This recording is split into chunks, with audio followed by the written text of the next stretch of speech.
Hello friends and welcome back to my YouTube channel Dreams of Homemaker। I hope आप सब अच्छे होंगे और आप सबकी तैयारी बहुत अच्छी चल रही होगी।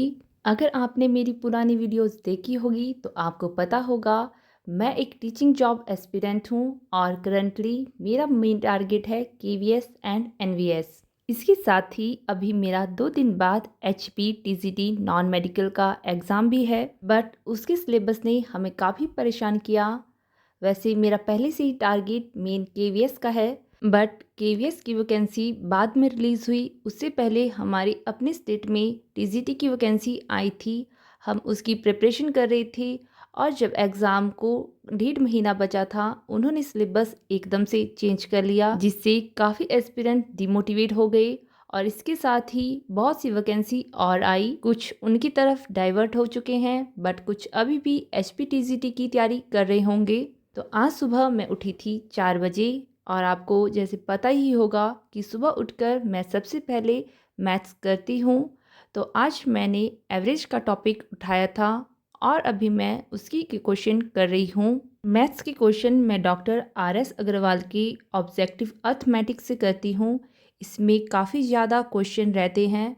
आप एक टॉपिक उठाते हैं तो आपको उस पर डिफरेंट डिफरेंट टाइप के क्वेश्चन मिल जाते हैं, जिससे प्रैक्टिस काफ़ी अच्छी होती है। इस बुक का लेवल ऐसा है कि आपको क्वेश्चन इजी से लेकर बहुत टफ लेवल तक मिल जाएंगे और मुझे लगता है कि ये एग्ज़ाम के लिए काफ़ी है। बट अगर आपके पास कोई बुक नहीं है तो आप ऑनलाइन बहुत सी जगह से क्वेश्चन ले सकते हैं और आप उनसे प्रैक्टिस कर सकते हैं। आपको ऑनलाइन हर टॉपिक से रिलेटेड काफ़ी ज़्यादा ही क्वेश्चन मिल जाएंगे। अगर आप अपने मैथ्स को स्ट्रांग बनाना चाहते हैं तो मैं कहूँगी कि आप ज़्यादा से ज़्यादा क्वेश्चन प्रैक्टिस करें, क्योंकि मैथ्स ऐसा सब्जेक्ट है जो प्रैक्टिस मांगता है। अगर आप फॉर्मूला पढ़ लेंगे और उससे रिलेटेड 1-2 क्वेश्चन कर लेंगे, उससे आपकी मैथ की तैयारी बिल्कुल नहीं होगी।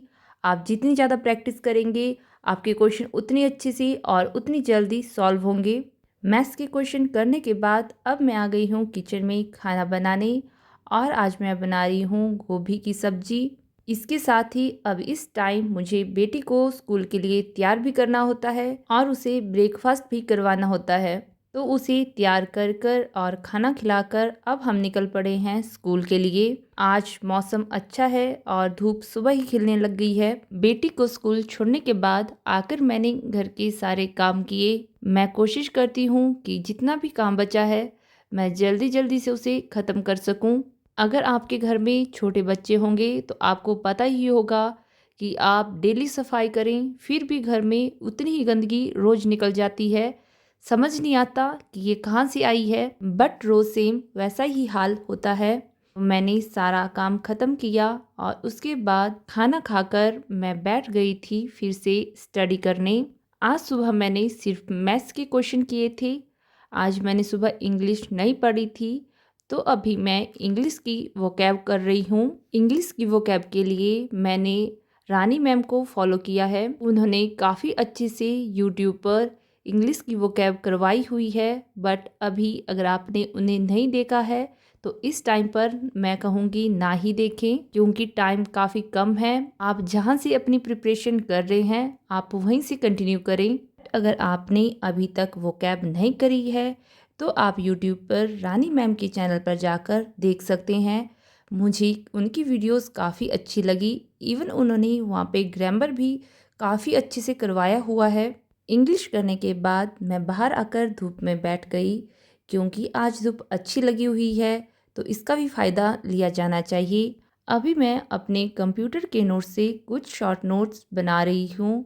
उसके बाद बेटी को स्कूल से लाने का टाइम हो गया था। उसे स्कूल से लेकर आई, आकर उसकी डिमांड थी कि मुझे दूध के साथ बिस्किट खाने हैं। मैंने उसे खाने को दिए और उसके बाद मैं बैठ गई थी रीजनिंग करने।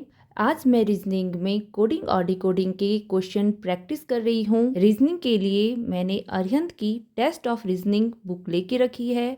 मैं उसी में से ही क्वेश्चन प्रैक्टिस करती हूँ और अगर मुझे लगे कि मुझे इस टॉपिक पर और ज़्यादा क्वेश्चन प्रैक्टिस करने चाहिए तो मैं ऑनलाइन भी कुछ क्वेश्चन कर लेती हूँ। बट इस बुक में बहुत ही ज़्यादा क्वेश्चन हैं, उन्हें ही सॉल्व करने में काफ़ी टाइम लग जाता है। मेरी कोशिश रहती है कि मैं डेली 2 घंटे रीजनिंग और 2 घंटे मैथ्स करूं, क्योंकि ये दोनों सब्जेक्ट ही प्रैक्टिस की डिमांड करते हैं। आपको भी अपनी रीजनिंग स्ट्रॉन्ग करने के लिए ज़्यादा से ज़्यादा क्वेश्चन प्रैक्टिस करने चाहिए। इससे जो है एग्ज़ाम में क्वेश्चन सॉल्व करने को भी कम टाइम लगता है, क्योंकि आपको पता ही होगा कि हमें रीजनिंग और मैथ के 20-20 क्वेश्चन आएंगे, यानी 40 क्वेश्चन होंगे। तो आप खुद ही समझिए उन क्वेश्चन को सॉल्व करने के लिए हमारी स्पीड कैसी होनी चाहिए। आप जितनी ज़्यादा इन दोनों सब्जेक्ट की प्रैक्टिस करेंगे, उतनी ज़्यादा ही आपकी स्पीड और एक्यूरेसी इसमें बढ़ेगी। रीजनिंग करने के बाद अभी मैं आ गई हूँ किचन में डिनर बनाने के लिए, और आज मैं खाने में बना रही हूँ मटर पनीर। मैं रोज़ रात को चावल ही बनाती हूँ, और आजकल 2 टाइम ही खाना बनता है, सुबह और शाम। सुबह रोटी बनती है और रात के लिए चावल बनते हैं। तो फिर मैंने जल्दी से खाना बनाया, खाना खाया, और उसके बाद किचन की सफाई करके मैं बैठ गई थी स्टडी करने। अभी मुझे 2 घंटे की पढ़ाई करनी थी। मैंने सोचा था 1 घंटा हिंदी पढ़ूंगी और 1 घंटा जीएस। बट जब मैं हिंदी करने लगी तो मुझे लगा कि मुझे हिंदी ही पढ़ लेनी चाहिए, क्योंकि मैंने 10th के बाद हिंदी नहीं पढ़ी है, तो मेरी हिंदी काफ़ी वीक है। आप अपना डेली का टाइम अपने सब्जेक्ट पर कमांड के अकॉर्डिंग सेट कर सकते हैं, क्योंकि हर किसी की अपनी अपनी कैपेबिलिटी एंड कैपेसिटी होती है। तो आप उस हिसाब से अपनी तैयारी जारी रख सकते हैं। आज का मेरा टारगेट था 8 घंटे की स्टडी करना, और जो मैंने आज पूरा कर लिया है। तो अभी के लिए इतना ही। आई होप आपको मेरी वीडियो अच्छी लगी होगी। अगर वीडियो अच्छी लगी है तो प्लीज़ वीडियो को लाइक एंड शेयर करें, और साथ ही मेरे चैनल को ज़रूर सब्सक्राइब करें। Thank you for watching and keep supporting.